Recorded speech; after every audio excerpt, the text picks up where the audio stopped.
and welcome. You're watching Medically Speaking, and I am Meenakshi Upreti. It's been days after Diwali, but Delhi and its neighboring cities are enveloped in a thick layer of smog. When we say that the air quality in the national capital has improved a little, we don't mean that the air quality is good. What we say and what we really mean, unfortunately, right now is that from the severe category, the air quality has become very poor. So in Delhi, what we say very poor AQI, we Delhiites consider as a norm. Is that okay? What does it mean for our health? What does it mean for our lungs? What does it mean for immunocompromised people?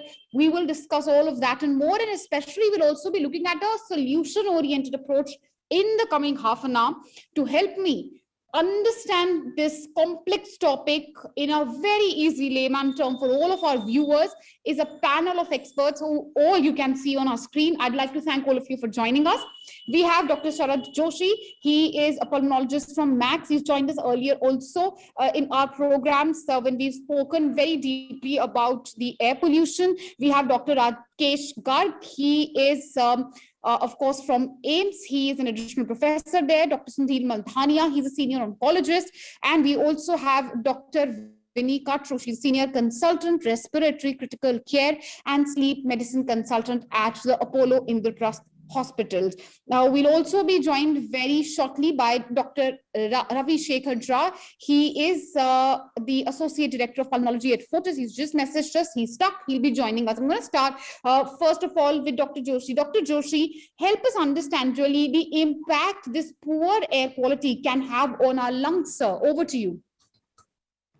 So, if we directly come to lungs, because the pollution is not only going to affect lungs, it affects the entire body.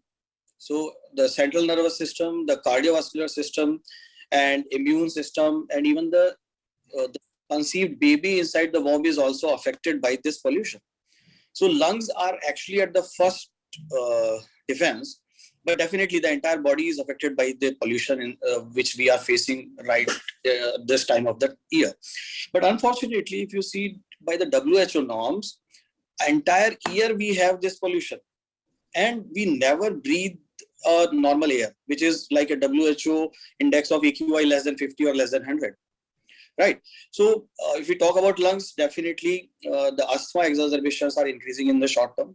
Then short-term side effect is like COPD patients, the patients with chronic obstructive pulmonary disease, the patients who have reactive airways, they will definitely be affected in short term. But if you talk about long-term consequences of prolonged pollution, definitely cancer is one of the manifestations.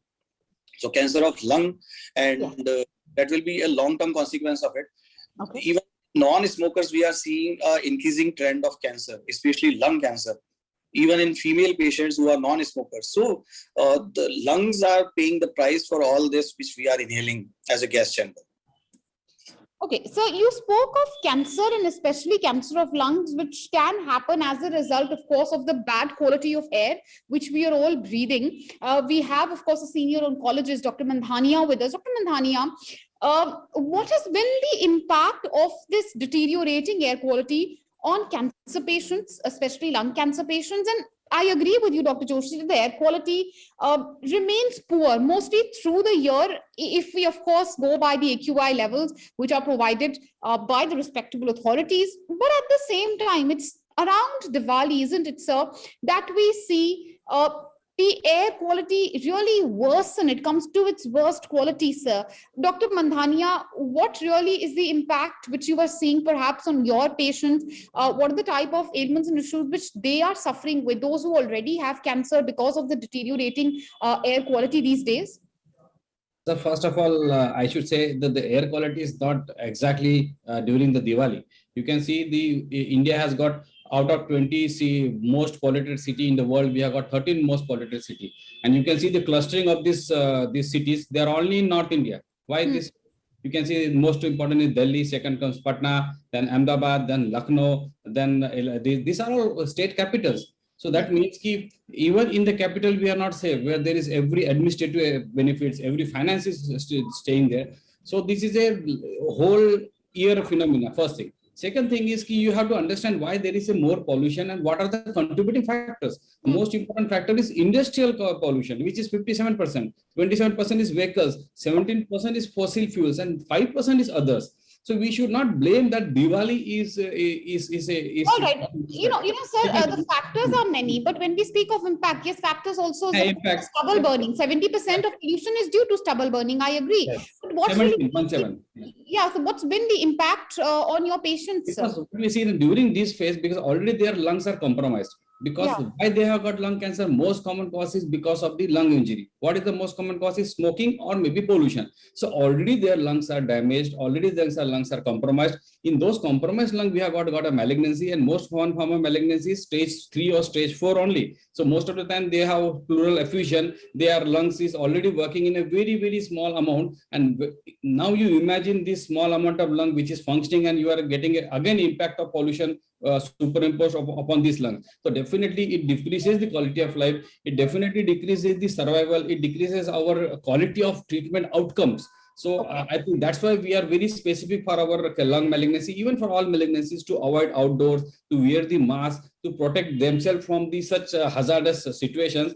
And this is very common in the urban population, not in the rural population. So we are not seeing that much of problem because of the external pollution in the rural population as compared to the urban population. Dr. Garg, do come in. We are seeing, of course, as it's been pointed out by everyone rightly, that we see, of course, a deterioration of air quality, especially in this season, year after year. We are unable to arrest the problem. But what really has worsened the problem this time around also is COVID, sir, isn't it, Dr. Garg? Are you seeing any manifestations in long COVID patients? What has been the implication of the bad air quality and, of course, subsequent lung and respiratory and other ailments, which we have just discussed, vis-a-vis, of course, the COVID pandemic in the backdrop, Dr. Garg? Exactly. I think this is a big issue. When we talk of any respiratory ailment, and in COVID, one of the respiratory ailment was present. There was some damage to the lungs, especially in moderate to severe COVID. Though we don't have a robust data because the things have just started. So if you ask me scientifically what percentage has increased, so those data are not available with us right now.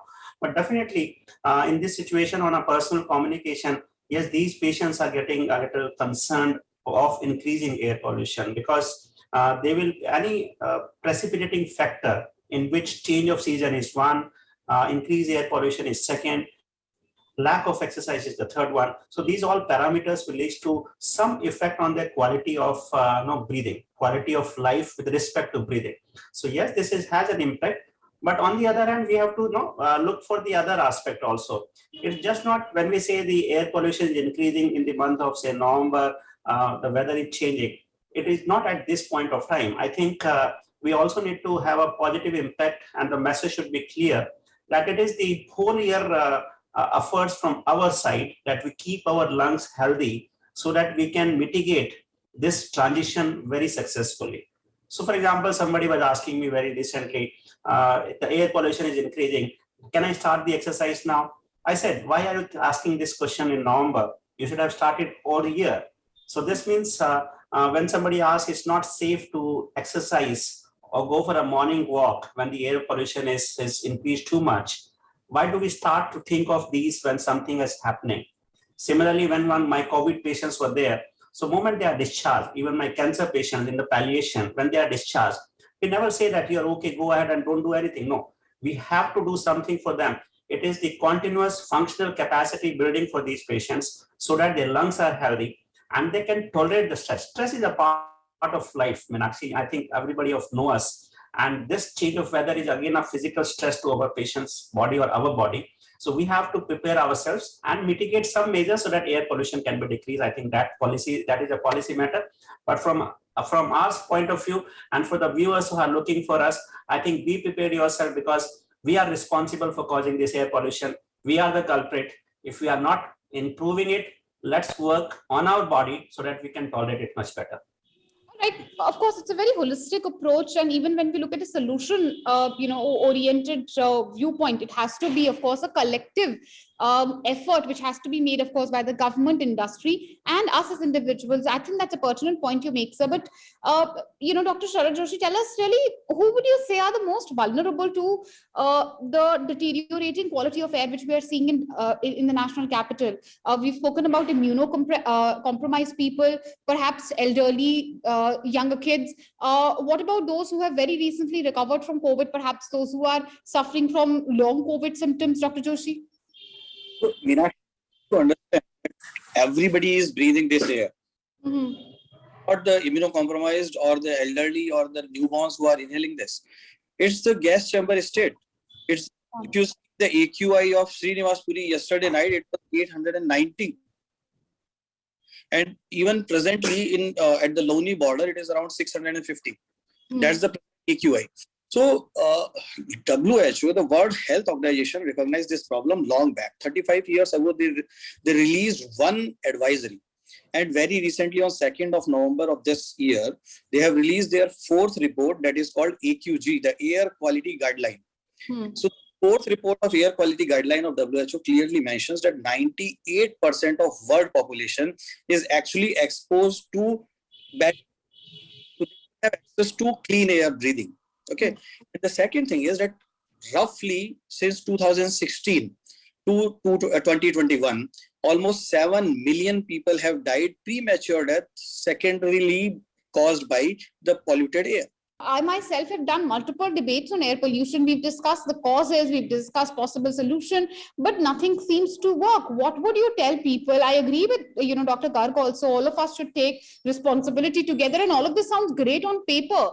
But what do we do as of now when you have year after year the air quality deteriorating, the policymakers failing us? Perhaps we also aren't doing as much as we should for the environment. But how do we protect ourselves when the air quality is so terrible, ma'am?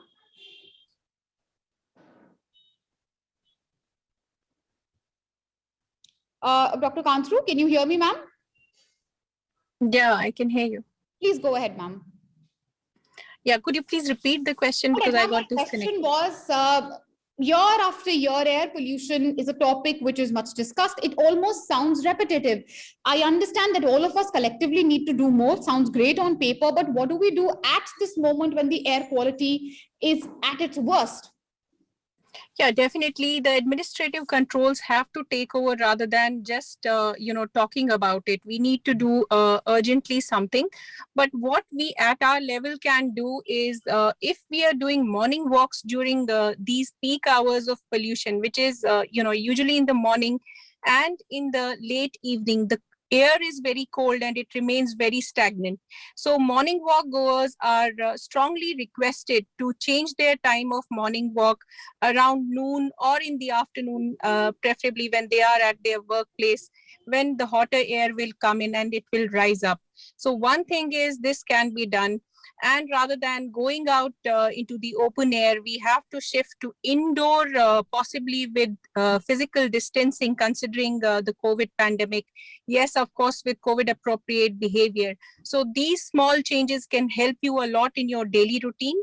Of course, you do not have to stop exercising at all and stay indoors all the time. You have to take care of your health. You have to take care of your weight, which is another risk factor for all these diseases. And on the other hand, you can also boost up your immunity by eating healthy. By eating healthier foods like nuts, fruits, which have quite a lot of antioxidants in them, and they help boost our immune systems and the ability to fight these oxidants, which are often incorporated into this toxic air, which consists of ozone and other toxic gases which lead to the free radical injury to our systems. The antioxidants come into play, which can help a long way to take care of these things. Apart from this, what 1.34 billion people can do is at least plant a single tree so that we have a lot of trees to take care of this pollution. But yes, the administrative control has to chip in. and we have to reduce the number of dust coming in, generation procedures, and the industrial waste which needs to be taken care of. If you talk of NCR, if you see Yamuna while going home, you will have a horrible sight. I mean, if somebody is doing Chhat Puja in that polluted water, in fact, what impact it is going to have on their skins. And just have a look at it. We are just polluting our rivers like anything. And if you think that the river pollution is not contributing to the air pollution, you're absolutely wrong, because all of these are connected. Once your air is toxic, it seeps in into your soil, it seeps in into your atmosphere, it seeps in into your rivers, which rather in turn go inside your vegetation. And eating these vegetables which are polluted is causing a lot of damage, which includes the heavy metals like arsenic, which includes lead, which causes long-term health effects, which can be leading to anemia and chronic fatigue syndrome, which we all have at the moment. And, ma'am, also you've broadened the debate, so to speak, in Dr. Mandhania, we had, of course, spoken earlier of the correlation between air pollution and cancer. Of course, be it air pollution, water pollution, there certainly is a correlation to cancer. And as, Dr. Vinny also spoke about water pollution. These pictures, these visuals, of course, are weighing down on everyone's mind. We have pictures of a very frothy Yamuna, a big thick layer of froth, and people's, immersed in water, celebrating their Chhat knee deep, sometimes almost, shoulder deep in the same water. That's the same water which is seeping in a groundwater. All of that, when we speak of the air pollution, the water pollution, how grim the situation is, sir, would you say? And how immediate would you say is a response, and a very robust response required from our policymakers? Where are we lacking, sir? First of all, it is not just the lung cancer which increases because of the pollution.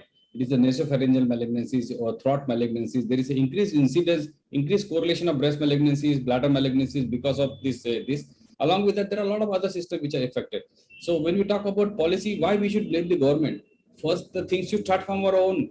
We are 140 billion people. You can imagine every day in rural areas, even in urban population, आप अपने घर के सामने कचरा जलता है. Why can't we stop this? This is a very small step, but it can dramatically decrease the air pollution. And as government has said, there is such a program, Swachh Bharat program. It has got a dramatic impact on the kids. Young population, it has very, very good impact. So I think there has to be motivation from the side of the government, because you cannot enforce the laws. But if you can motivate them, definitely we can have a better thing. Second thing is why we can give them the green fuel or a safe fuel or non-smoking fuels. So for that, there has been some programs where they are providing free cylinders to the rural population thereby, because you can see this is the population who stays at home, who use the smoking coal or smoking form of some fuel, whereby there is no good ventilation, there is a claustrophobic area, and they constantly go on inhaling those things. It has impacted. So that is green energy. Second is, why can't we use green energy in our vehicles? Because it contributes nearly 27% of the population. But wouldn't you say, sir, that some of the measures which you were saying, and I agree with you, they sound great on paper, but how implementable are they? And Dr. Garg, that's the point which I had made earlier also, that yes, all of us need to do more. Yes, we all need to move towards sustainable green energy. Let's have let's use solar energy, use green vehicles, but we know the shortcomings. How practical are these solutions? Practically, what can one do as an individual to protect themselves against the high pollution levels which are prevailing as of now, sir? I think it has to be a holistic, all-inclusive approach. It cannot be a 1.5 statements and that will take care of the pollution and its effect on a particular human being. Everybody has to contribute its own responsibility into the system. So it's basically a system we have to work on. Let it be whatever the policy is. Yes, I know there are many rules and regulations. It becomes a responsibility of each one of us to follow those rules and regulations. This is one. Second thing is, on individual point of view, I would say that we need to make an effort, because we know that every year this is happening and this is a cyclic phenomena. Yes, I fully agree that we have to take some preventive mitigations so that this does not happen in the near future. But then we know that it is happening. We have to create immunity from ourselves inside throughout the year. How do we create that immunity, sir? Do we need to drink those kadas? Do we need to do yoga year throughout? What would your suggestion be to So those I watching will this? just say in a very simple language, just live a natural life. And if you see the natural life, what I mean is, if you do say 45 minutes of walk or exercise a day throughout the year, if we take a healthy food, if we are not under the stress, because stress, as each one of us know, even when we talk of malignancy, when we talk of cardiovascular disease, it decreases the immunity of ourselves. Our body has a great God-gifted inherent repairability of the body. If something harms happens to our lungs, they are repaired very nicely by the body itself. Even if there are some tumor cells, they are taken care by the human body itself. So this means we have to preserve those body capacity to maintain its own health, and that we can do throughout the year. A good physical exercise, a good healthy diet, a natural diet throughout the year, maybe a little amount of whatever we can say, the physical stress, the mental stress, the lifestyle modification. This needs to be done round the clock. And as the other panelist was also saying, that we have to change our lifestyles as the weather changes. We can avoid the morning walk in the morning itself, but yes, we can do it in the afternoon. We can have indoors. And I think one of the good positive aspect of COVID is that we have learned to wear the mask, I think. And these masks. Since you're speaking of masks, Dr. Sharad Joshi, what mask should one use? Should they use N95 mask, cloth mask? Does it make a difference? What about the air purifiers? Do we need those air purifiers? Do they help? Elaborate on these points a little bit, sir, because these are the maximum queries which we get from our viewers on our social media as well, sir. So Meenakshi, when we talk about masks or air purifiers, we are actually talking about the personal protection, right? Because when we cannot clean the air, when we cannot take care of the entire pollution, we definitely take care of ourselves and surrounding around us.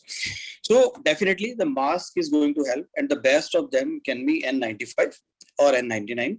But whenever N95, whether there are issues with availability or whether there are issues with financial cost of it, definitely any of the mask, even the triple layer cotton mask will help. At least that will filter out some particulate materials. If you see the pollution or fog, which is causing decreased visibility, it is majorly contributed by the particulate material. So whatever gas form of the pollution is not contributing to the decreased visibility. So PM 2.5 or PM10 in per se is definitely more difficult to challenge.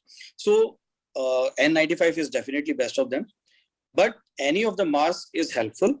The people who cannot avoid outdoor sports activity, athletic activities, they have to use respirator mask or double mask so that the humidity as well as the outside pollution is controlled. So when they are using just the cotton mask, they can use two masks together. All right. If you come to the air purifiers, there are variety of number of companies which are making different kind of air purifiers. The most important aspect will be that they should not be generating ionic fumes. So there are certain technologies which are using ionic technology and for filtration of the air. So when they are taking care of PM 2.5 and other particulate material, they itself are generating different ionic radiations or ionic molecules. So we have to take care. These are physical filters which have a different kind of mesh.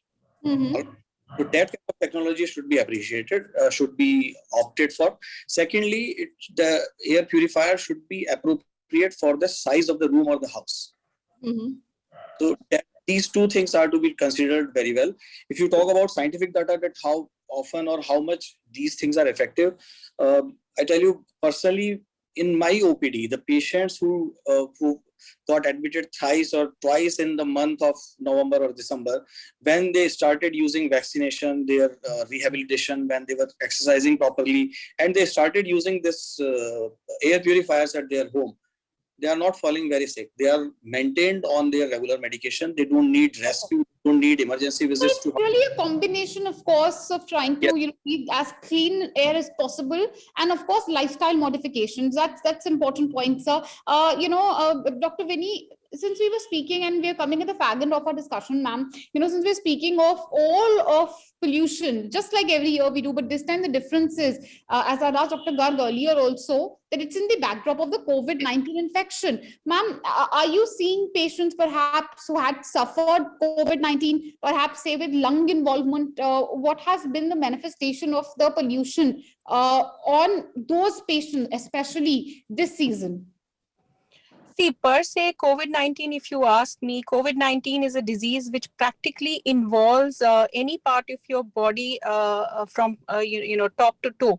So yes, COVID-19 does lead to some of the changes in your airways also, which are the first point of contact which come between your, toxic air and yourself. So in the airway, I would concentrate. Yes, it does lead to hyperreactivity. So hyperreactivity means if you're inhaling something which has toxic air and certain triggers which can cause wheezy bronchitis, it can cause wheezing inside your lungs and it can lead to breathlessness. Yes, they are very prone, as their airway has become very prone to these kind of toxic air.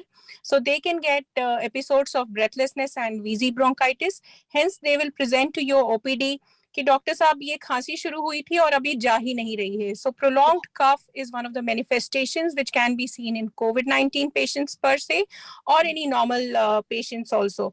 So also I would like to reiterate that after COVID-19, the immunity does take a backstage and it goes down and it stays low for a longer period of time.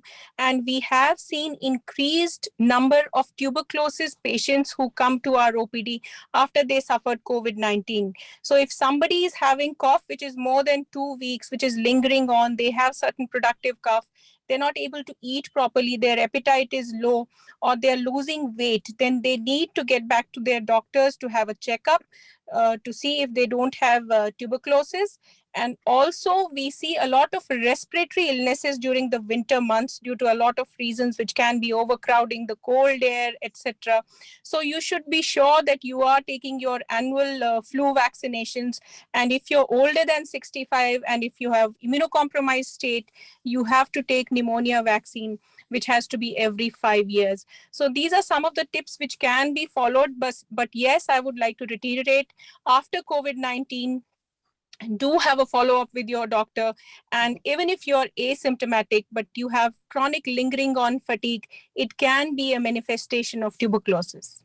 All right. And Dr. Mandhania, my last question to you. What would be your advice perhaps to patients who are suffering from lung cancer? Because when we speak of air pollution, and I know that this isn't the only long-term effect of air pollution, but given your specialization is oncology, sir, what would be your advice to perhaps those who are suffering from any type of cancer, especially lung cancer, who are watching the show today?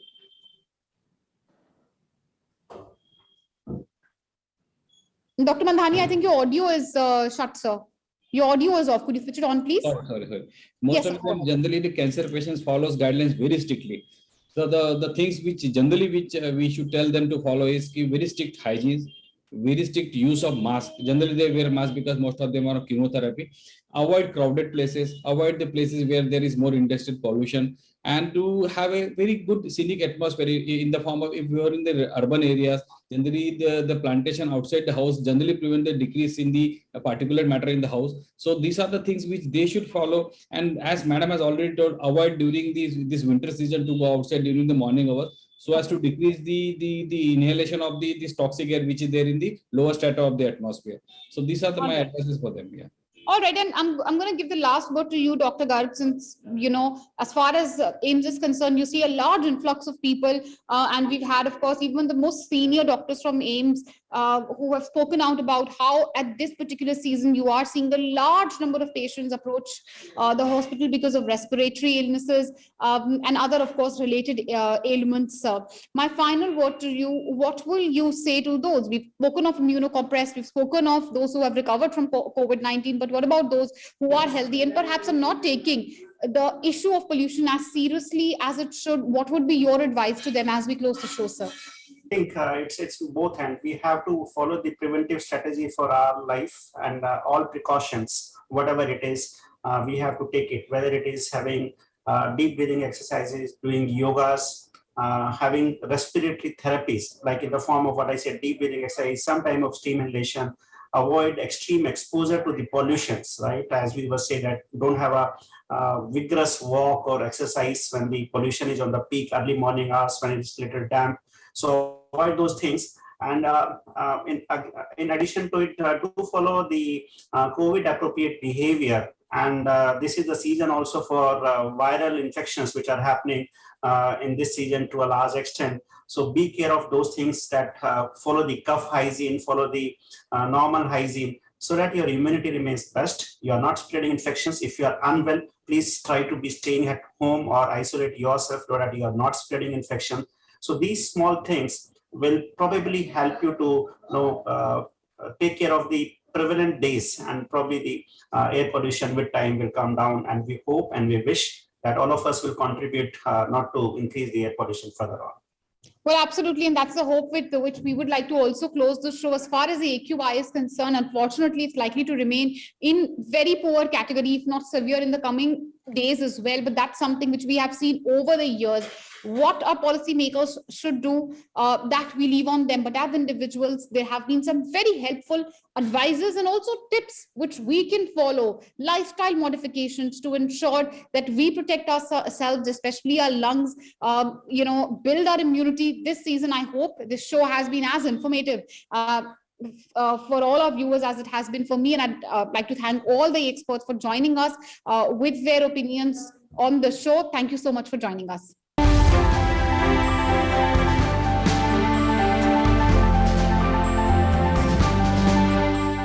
For more such videos, subscribe to the NewsX YouTube channel, hit the bell icon.